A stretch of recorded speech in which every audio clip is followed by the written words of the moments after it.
வணக்கம் நேயர்களே, நான் உங்க தமிழ் செல்வி. இன்னைக்கு நம்ம மூலிகை விருந்து பகுதியில பார்க்க போறது வாழைப்பு கோலா. அந்த வாழைப்பு கோலா எப்படி செய்யணுன்றதை பார்க்கறதுக்கு முன்னாடி அதுக்கு என்னென்ன பொருட்கள் தேவையானதை நாம இப்ப பார்க்கலாம்.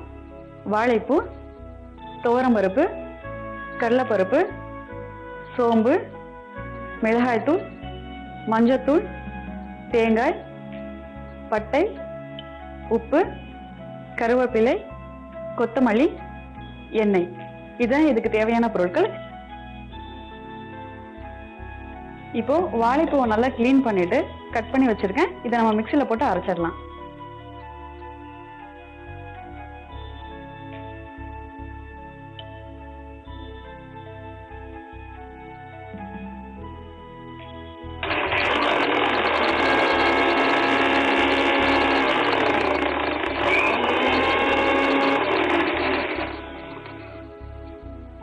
நல்லா அரைச்சாச்சு.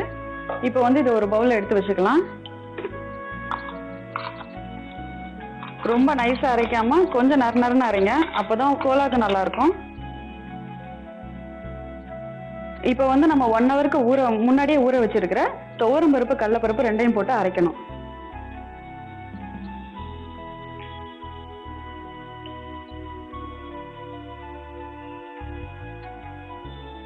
துவரம் பருப்பு போட்டாச்சு. இப்ப கடலைப்பருப்பும் போட்டு அரைச்சிக்கலாம்.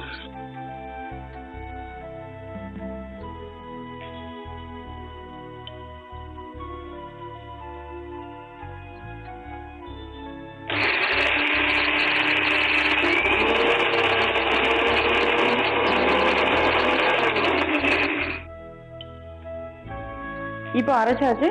இது கூட வந்து சோம்பு, பட்டையும் சேர்த்து அரைக்கணும்.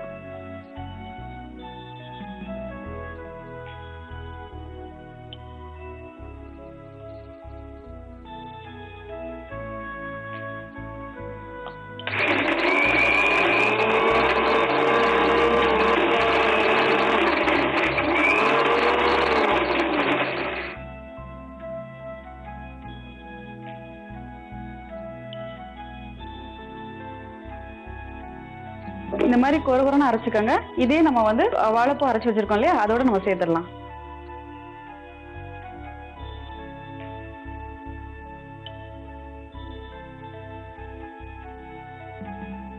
இது கூட இப்போ தேங்காய் துருவி வச்சிருக்கிறத நம்ம சேர்க்கணும்.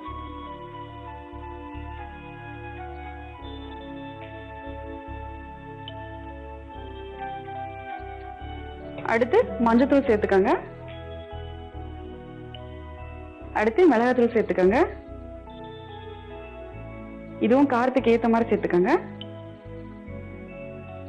கொஞ்சம் உப்பு சேர்த்துக்கணும். இப்போ நம்ம இதுல வந்து கருவேப்பிலை, கொத்தமல்லி கொஞ்சம் கிள்ளி போட்டுடுங்க.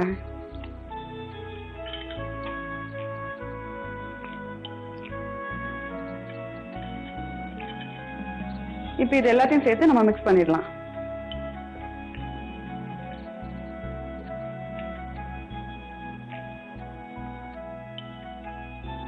இப்போ இதை வந்து உருண்டை பிடிச்சி எண்ணெயில பொரிச்சு எடுக்கணும். அதுக்கு முன்னாடி நம்ம ஸ்டவ் ஆன் பண்ணி கடாயில எண்ணெய் ஊற்றி கொதிக்க வைக்கலாம்.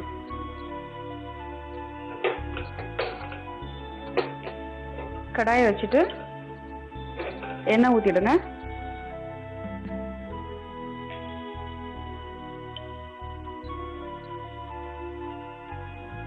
இப்போ எண்ணெய் நல்லா காயட்டும். அதுக்குள்ள நம்ம இதை வந்து உருண்டை பிடிச்சி வச்சுக்கலாம்.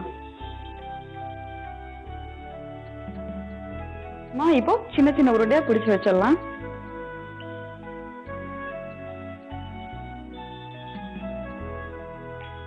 இந்த மாதிரி ரவுண்ட் பண்ணி வச்சுக்கோங்க. நமக்கு எவ்வளவு தேவையோ அந்த அளவுக்கு நம்ம உருண்டை பிடிச்சு வச்சுக்கலாம்.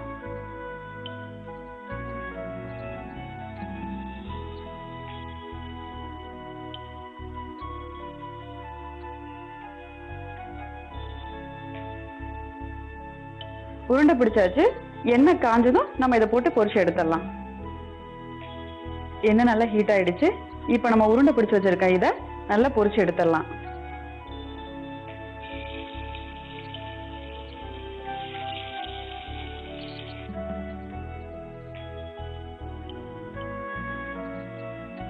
பாருங்க, நல்ல செவந்து வந்திருக்கு. இப்போ இதை எடுத்து ஸ்டவ் ஆஃப் பண்ணிட்டு ஒரு பிளேட்ல சேவ் பண்ணிடலாம்.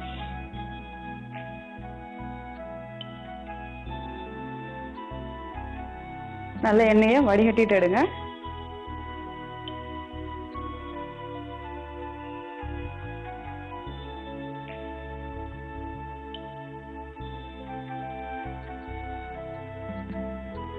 இப்போ வாழைப்பூ கோலா ரெடி. இது எப்படி செஞ்சோன்றத ஒரு சின்ன ரீக்கப் பார்த்தலாம். ஃபர்ஸ்ட் மிக்ஸி ஜார்ல நம்ம க்ளீன் பண்ணி வச்சு சின்ன சின்னதா கட் பண்ணியிருக்கிற வாழைப்பூவை போட்டு அரைச்சிடுங்க. அரைச்சு அதை ஒரு பவுல்ல போட்டு வச்சுக்கோங்க. அடுத்து மிக்ஸி ஜார்ல நம்ம ஊற வச்சிருக்கிற துவரம் பருப்பை போட்டுக்கோங்க. அதுக்கப்புறம் கடலைப்பருப்பை போட்டுக்கோங்க. ரெண்டையும் நல்லா அரைச்சிடுங்க. அது கூடவே கொஞ்சம் சோம்பு, பட்டை இதையும் போட்டு நல்லா அரைச்சிட்டு ஆல்ரெடி நம்ம மிக்ஸ் பண்ணி வச்சிருக்க வாழைப்பூ கலவையோட நம்ம இதையும் சேர்த்து நல்லா மிக்ஸ் பண்ணிடுங்க. இது கூடவே கொஞ்சம் துருகி வச்சிருக்க தேங்காய் துருவல், மஞ்சத்தூள், மிளகாத்தூள், உப்பு, இது கூட கருவேப்பிலை கிள்ளி போடுங்க. கொஞ்சம் கொத்தமல்லியும் இது கூட கிள்ளி போட்டு மிக்ஸ் பண்ணி வச்சுக்கோங்க. இது பொரிச்சு எடுக்கிறதுக்கு ஸ்டவ் ஆன் பண்ணி வானிலையில நல்லா எண்ணெய் ஊத்தி காய விடுங்க. அது காயறதுக்குள்ள நம்ம இதை உருண்டை பிடிச்சு வச்சுக்கணும். எண்ணெய் காஞ்சதுக்கு அப்புறம் சின்ன சின்ன உருண்டைய பொரிச்சு எடுத்தா இப்போ நம்மளுடைய வாழைப்பூ கோலா உருண்டை ரெடி.